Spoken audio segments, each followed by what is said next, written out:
Hey guys, what's going on? It's Chris with Dream Media Home Theater. In today's episode, we're going to be talking about racks. So we have a 42 RU rack that's already built out right behind us. I'm going to let you know about a couple of components that go in there, some of the basics with the rack, and just basically just do a general walkthrough and get you guys inspired. So I'm going to do all that. I'll jump into it right after the intro.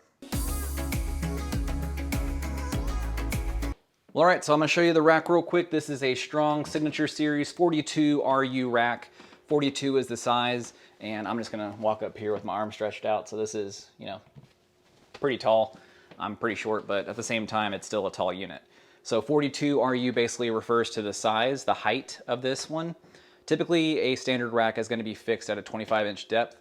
Since this is the Strong Signature Series, this one has the ability to be an additional 5 inches back on the depth, which gives you a little more room back there for cable management as well as moving components in and out. So that was the main reason why I decided to go with this one.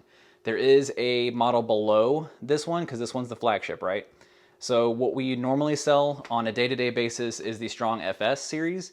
And the cool thing with that one is that it has fans already built into it. So this one doesn't have fans. This one comes naked. So basically it's 100% assembled, but it's naked, right? So with the Strong FS, it comes with fans up top that are already ready to go. These are AC Infinity that I bought, third party. But it has fans built into it. It has shelves already mounted into it. And it has, I think it also has some blank plates too. So it comes fully assembled, ready to go. The only difference in between this one and that one is that additional 5 inches of depth. And the Signature Series is a lot beefier in its construction. I know it's going to be putting a ton of heavy amplifiers in here and a lot of, really beefy gear. So I wanted to beef up this unit altogether and, forego that FS series and go to the more premium Signature. So that's the main reason why I got this one. So as you guys know, I've been rocking the Emotiva RMC1 for a while. 16-channel processor, the thing's freaking incredible.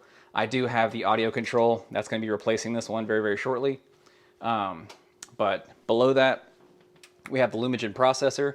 We're actually jumping on a call tomorrow with Chris Deering. He's our Lumigen dealer for these specific processors. And these things, if you don't know what it is, we're going to let you know all about it tomorrow. This gives you the ability to do an amazing color recreation, as well as scaling, as well as no black bars ever, as well as it does incredible dynamic tone mapping. So even though JVC projectors come with dynamic tone mapping in them already, this is the step above. So that's the main reason why I got that one. We have some blank plates in here. As you can see, you want some room for all these units to live in there in harmony. So we have the Wattbox lighted surge protector. This one's very popular because it has the ability to have those lights on the bottom. And then you can turn them on and off, or you can turn on and off the surge protector itself. So here are the lights. You can even pull them out. Pull these out real quick. You can turn them on, you can dim them, you can move them around. So that's basically the reason why they're there. So a lot of the time you put these at the top, but I put it right over the Oppo because it lights it up and makes it look kind of cool. So I traded out the Panasonic for the Oppo Player. I knew I was going to be doing some hi-fi reviews and stuff like that. That was the main reason why I wanted those extra DACs, the more premium DACs in this one. And I've already done a few comparisons, and this thing is really, really great for music, SACDs, and just general enjoyment of 4K HDRs or HDR discs. But if you can afford it, highly recommend grabbing one. They're a dying breed, so not necessarily available readily as much as they used to be. Blank plate again, and then we also have a shelf here.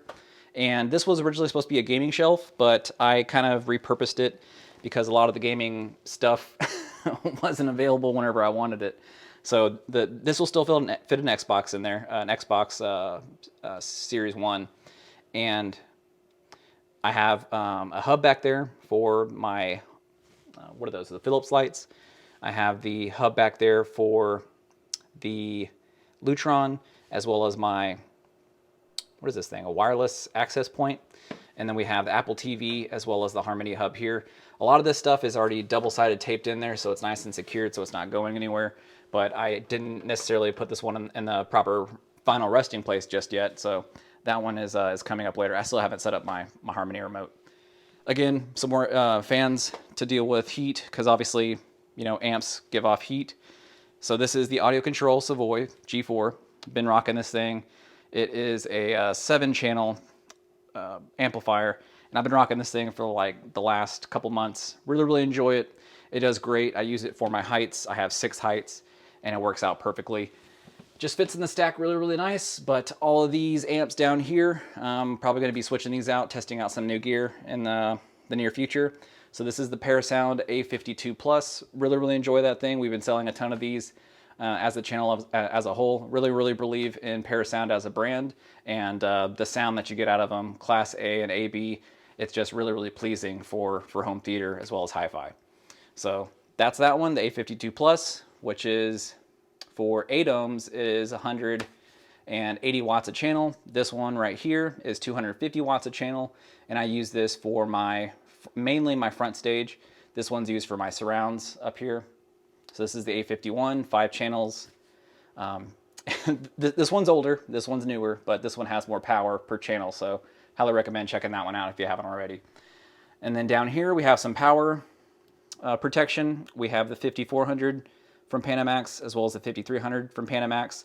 If you guys want to check out Wattbox or even Claris, they make one for surge protection and power conditioning.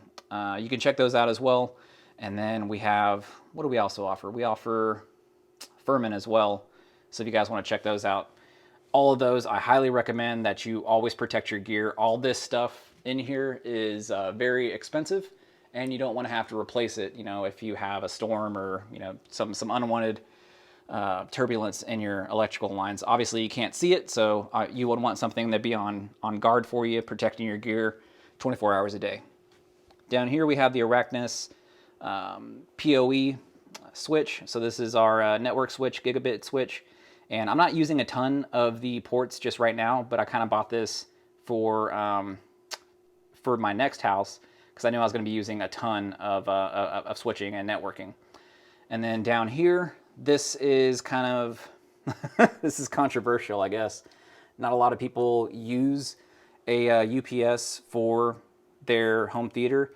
I use this specifically and solely for my projector. Obviously, whenever a surge comes in, your projector could just turn off automatically, and you don't want that. So you want your projector to heat cycle and to go through its proper shutdown procedure, because if you don't, then you run the risk of lowering the bulb life. The overall image is going to be dimmer, and it's just so simple to, instead of, you know, constantly replacing bulbs or having them fail prematurely, to buy a little extra insurance, in which this is right here. It's an UPS or an APS, that some people call it alternate power supply. But this is an uninterrupted power supply down here. Whenever the power goes out, this will run off a battery backup, so that you can go over to your projector, physically turn it off, and it'll heat cycle and go through its shutdown procedure, so that you're not wasting money constantly on bulbs. But that's basically it. That's the idea behind the rack stack that I have here. I really enjoy this thing. It looks cool. We have this separate little entity built out specifically for this rack that it's sitting in. I've moved this several times, so obviously it's not in its proper, you know, resting location just right now. But if you guys are inspired, you guys want to check one of these out, and if you want any of the gear that you guys see in here, obviously we can't sell you an Oppo, but a lot of the things in here, we have these readily available for you. We sell these on a day-to-day basis as well. And make sure you guys reach out, show your support. All right, guys, I think that's going to be it. If you would like to purchase anything that you just saw, don't hesitate to reach out to us. We'll leave our information right down here. You can pick up the phone, you can shoot us an email. Either ways, we'll be happy to help out. But if you guys like this video, make sure you leave a big thumbs up, and always make sure you're subscribed. Got nothing else for you. Catch you in the next one.